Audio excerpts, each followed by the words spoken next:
c'est cool. Entreprendre heureux, c'est mieux. Bienvenue dans Bien dans ta boîte.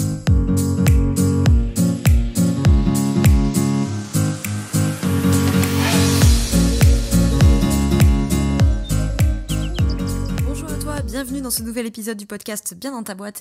On est aujourd'hui dans le deuxième épisode hors série GDA pour galère d'accompagnant. Podcast hors série où on parle justement donc de difficultés quand on est accompagnant, que vous soyez coach, thérapeute, consultant, formateur, formatrice, travailleur ou travailleuse sociale, peu importe. Du moment que vous accompagnez des humains, vous êtes concerné par ce hors-série. Le but, c'est de sortir 5 épisodes, en tout cas pour l'instant, 5 épisodes avec 5 problématiques que les accompagnants rencontrent, basées du coup sur ce que me font remonter mes élèves du programme pour les accompagnants, promo 1, 2, 3. Donc l'épisode précédent, on a parlé de la problématique de mon client ne sait pas ce qu'il veut ou mon bénéficiaire ne sait pas ce qu'il veut, client ou patient. Aujourd'hui, on va parler de la galère de j'ai peur des émotions de mon client. Alors ça m'a été inspiré, si je peux dire ça comme ça, par une des élèves de la promo 2 du programme pour les accompagnants qui était dans cette situation de j'ai peur des émotions de mon client, j'ai peur des grosses démonstrations émotionnelles, de pas savoir les réceptionner, de pas savoir gérer, de pas savoir... Voilà, ça me fait peur. Donc ça, c'est souvent une problématique qui se retrouve chez les accompagnants, notamment ceux qui sont pas des thérapeutes ou des psys, etc., évidemment, mais qui sont plutôt des accompagnants type coach business, consultant, etc., etc. Donc on va parler de ça. Cet épisode, évidemment, je te parle du programme pour les accompagnants. Il s'inscrit en fait dans l'ouverture de la 3e session du programme Apprendre à être accompagnant qui attaque le 21 février 2022. Selon quand tu écoutes cet épisode, je te remets le contexte. 21 février, je prends 10 élèves max, sachant qu'il y a évidemment déjà des places qui sont prises. Le but de ce programme, c'est que pendant 3 mois, on apprend à être accompagnant, on travaille sur la posture.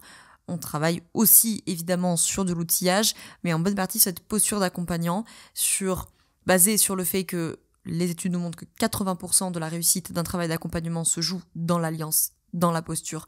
Donc on va vraiment travailler là-dessus, apprendre des bases de psycho, apprendre à cerner la demande, à analyser et donc à faire opérationnaliser la demande d'un bénéficiaire, à réceptionner les émotions dont on va parler aujourd'hui, à créer de l'alliance, des outils, etc., etc.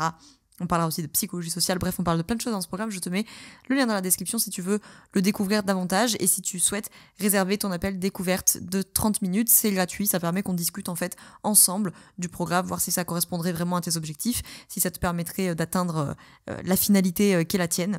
Voilà, et qu'on voit ensemble si le programme pourrait te convenir et si tu souhaites nous rejoindre pour cette 3e session. Aujourd'hui, on va parler donc de j'ai peur des émotions de mon client.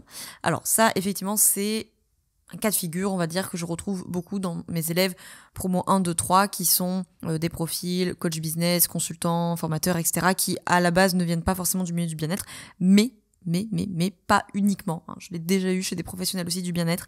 La difficulté à la réception des émotions, avec évidemment toute l'amplitude possible dans cette réception émotionnelle.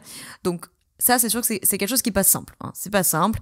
Quand t'as ton bénéficiaire qui d'un coup s'effondre en larmes, tape une crise de colère, voilà, c'est pas simple. Donc comment on fait quand on est dans cette situation? Déjà, le premier truc, c'est de garder en tête ce qu'est une émotion. Ça, on en parle dès la première journée du programme, puisque la première journée du programme, c'est les grands courants de la psycho pour qu'on sache réorienter, et l'après-midi, c'est quoi la personnalité, c'est quoi les émotions, rien que ça.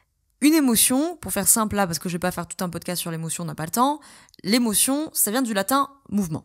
Donc, une émotion, c'est une instance psychique brève, très très mobile, qui se met en mouvement pour faire passer un message. Qui vient dire, il y a quelque chose qui a bougé dans l'environnement, je me mets en mouvement, je donne souvent cette métaphore, ceux qui sont venus en consultation avec moi le savent, je donne souvent en coaching, la métaphore de la porte, c'est un peu comme le livreur Chronopost, il vient sonner, ding dong, bonjour, j'ai un colis pour vous, c'est la tristesse, c'est la colère, c'est la frustration, je sais pas quoi, voilà.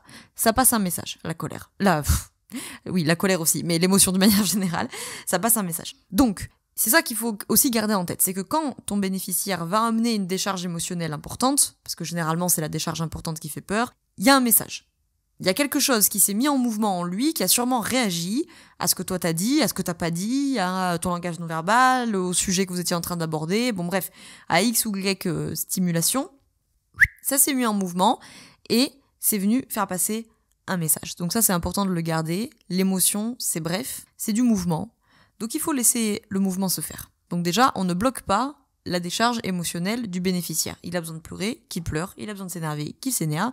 Bon, on est d'accord, dans la limite de ce qui est tolérable dans le rapport d'altérité, on est d'accord, mais il faut accueillir ce truc-là. Et le deuxième truc que je voulais te dire, qui est très important, c'est qu'il faut accueillir les silences. Ça, c'est difficile, parce que généralement, quand il y a de l'émotion, si t'es pas très à l'aise avec ça, le fait d'être mal à l'aise fait que tu vas peut-être être particulièrement mal à l'aise des silences. C'est très important. Surtout quand ils sont tristes et qu'ils pleurent. C'est très très important. Il faut accueillir les silences, il faut laisser des temps où des fois il se dit rien.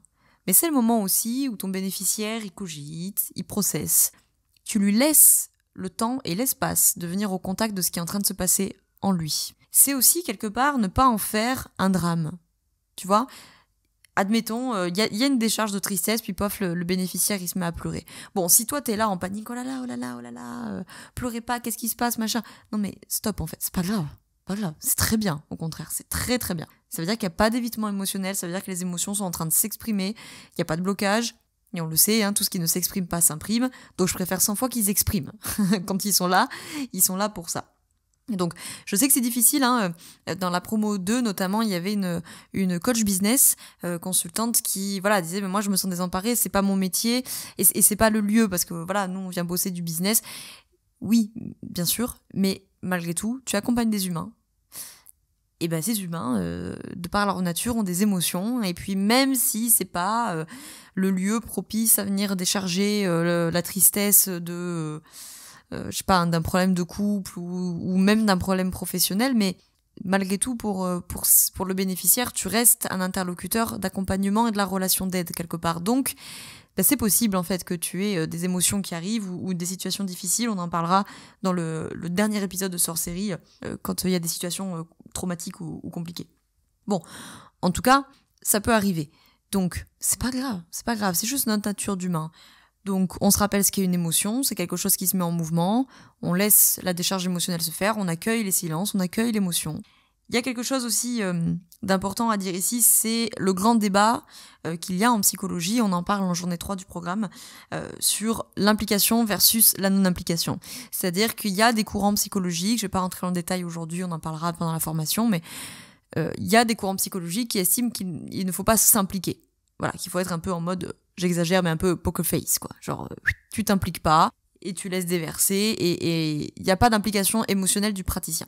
Et puis, il y a des courants en psychologie qui sont moins d'accord avec ça et qui considèrent qu'au contraire, c'est très bénéfique à l'accompagnement qu'il y ait une implication émotionnelle du praticien, évidemment, du moment qu'il respecte son cadre de praticien, évidemment. Donc là, il y a quelque chose qui fait pas consensus et il y a un avis à se faire sur est-ce que c'est pertinent pour le praticien de pouvoir intervenir, de partager lui aussi les émotions que ça lui fait ressentir, est-ce qu'on doit pas le faire ? Bon, c'est un débat de fond qu'on aura l'occasion de discuter pendant le programme, mais en tout cas, je voulais dans ce podcast quand même te préciser que on a souvent l'image du praticien qui ne réagit pas du tout. C'est une façon de faire. C'est effectivement une façon de faire, ce n'est pas la seule. Ce n'est pas la seule, même si, bien entendu, il y a un cadre à respecter quand t'es de l'autre côté du bureau, même si tu travailles en visio, c'est une façon de parler, t'es de l'autre côté du bureau, t'as un cadre à respecter. Et tu dois aussi apporter du cadre à celui que tu as en face de toi pour qu'il puisse justement amener cette charge émotionnelle qu'il a besoin, semble-t-il, de déverser. Mais c'est un cadeau énorme que tu lui fais de lui proposer un temps et un espace pour que ça soit déversé, même si peut-être que par exemple tu es consultant, marketing, business ou je ne sais quoi, et que tu donneras pas suite à ça. Parce que toi, tu n'auras peut-être pas les outils et les connaissances pour venir faire travailler le bénéficiaire là-dessus. Peut-être que tu vas le réorienter ou peut-être c'était juste une décharge émotionnelle comme ça, puis ça va passer. Mais dans tous les cas, c'est, à mon sens, le fondement même de mon programme pour les accompagnants, c'est, à mon sens, à partir du moment où tu accompagnes des humains, ces compétences-là, humaines, empathiques, relationnelles, émotionnelles, elles sont indispensables, même si après, tu vas pas faire le travail sur la problématique qui a généré la décharge émotionnelle, parce qu'admettons, c'est pas ton travail, mais en tout cas, la décharge émotionnelle, tu as su la réceptionner. Les émotions, il y a encore deux choses à dire. La première, c'est qu'il y a beaucoup de mise en pratique à faire. Il faut être au contact de ces décharges émotionnelles plus ou moins fortes pour s'habituer à les réceptionner. Quand je dis s'habituer, c'est certainement pas se blaser, mais forcément il y a une forme d'apprentissage comme dans tout, donc s'habituer à ce qu'il y ait des choses comme ça qui sont, j'en conviens, pas toujours faciles à réceptionner, mais à force, on apprend à se faire confiance aussi dans cette réception-là. C'est aussi pour ça que dans le programme, on fait des mises en pratique quasiment tous les jours, toutes les après-midi, parce qu'il faut s'entraîner à ces décharges émotionnelles-là. Et puis, il y a le travail sur nos propres émotions à nous en tant que praticiens. Parce que il y a des praticiens, évidemment, comme tout être humain, on a chacun nos failles, nos peurs, nos blocages, nos choses à travailler. Donc, il y a des praticiens qui sont très, très, très, très, très peu à l'aise tout court, il n'y a pas de liaison, peu à l'aise avec la tristesse. Et puis il y en a qui sont très peu à l'aise avec la colère. Et puis il y en a qui sont peu à l'aise avec la peur. Enfin bref, tu comprends l'idée. Donc ça, c'est aussi quelque chose qui est important, parce que si tu es très mal à l'aise avec les pleurs, par exemple, et qu'un jour tu as un bénéficiaire qui se met à pleurer, tu risques d'être d'autant plus désarmé, d'autant plus bousculé, on va dire. Or, encore une fois, je crois que on accompagne des humains, ça fait partie du job d'être capable de réceptionner ça. Encore une fois, même si on ne fait pas travailler là-dessus, il faut être capable de réagir, il faut être capable de réceptionner. Et d'autant plus, on en parlera donc dans le 5e épisode, d'autant plus s'il y a une situation difficile derrière. On va pas laisser la personne comme ça sans réponse et sans réaction de notre part. Donc il y a aussi un travail à faire sur ces émotions. D'ailleurs, j'ai une élève de la 2e promo qui m'a dit ça m'avait beaucoup plu, parce qu'elle disait qu'au-delà de tout ce qu'elle avait appris dans le programme, elle avait aussi beaucoup travaillé sur elle. Et je crois que être un accompagnant, c'est beaucoup de travail sur soi. C'est venir aussi travailler ses projections, travailler son passé, travailler ses blessures, travailler ses failles, travailler ses émotions. Parce que à ce moment-là, vous devez être un temps et un espace de disponibilité pour les émotions des autres.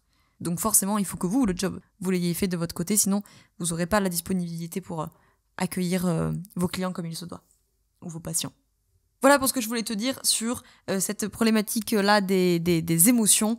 Comment on fait pour gagner un petit peu en posture, encore une fois, je parle beaucoup de posture, mais c'est le cas, c'est vraiment ce qu'on appelle la fonction contenante, c'est comment je vais être suffisamment contenant ou contenante pour ce qui va être amené en session, peu importe ce que c'est et peu importe combien de temps ça dure. J'espère que cet épisode t'a plu. Si c'est le cas, n'hésite pas peut-être à le transférer, à le partager à des collègues accompagnants qui se retrouvent dans ces difficultés-là et qui pourraient être intéressés de creuser un petit peu ce sujet. Je te retrouve dès demain pour le 3e épisode hors série. On parlera des relances et des réponses avec cette problématique de je n'ai pas su quoi répondre, qui peut être d'ailleurs aussi liée à cette question émotionnelle. Voilà, je suis restée... comme ça, sans voix, et je n'ai pas su quoi répondre à mon bénéficiaire. La question des relances, des réponses, etc. On parle de tout ça demain. Je te mets dans la description le lien pour le programme Apprendre à être accompagnant, ça t'intéresse, et que tu puisses aller jeter un œil au programme et réserver, si tu le souhaites, ton appel découverte de 30 minutes gratuitement, qu'on puisse discuter ensemble. Si le programme pourrait te convenir, si il va t'être utile pour atteindre tes objectifs.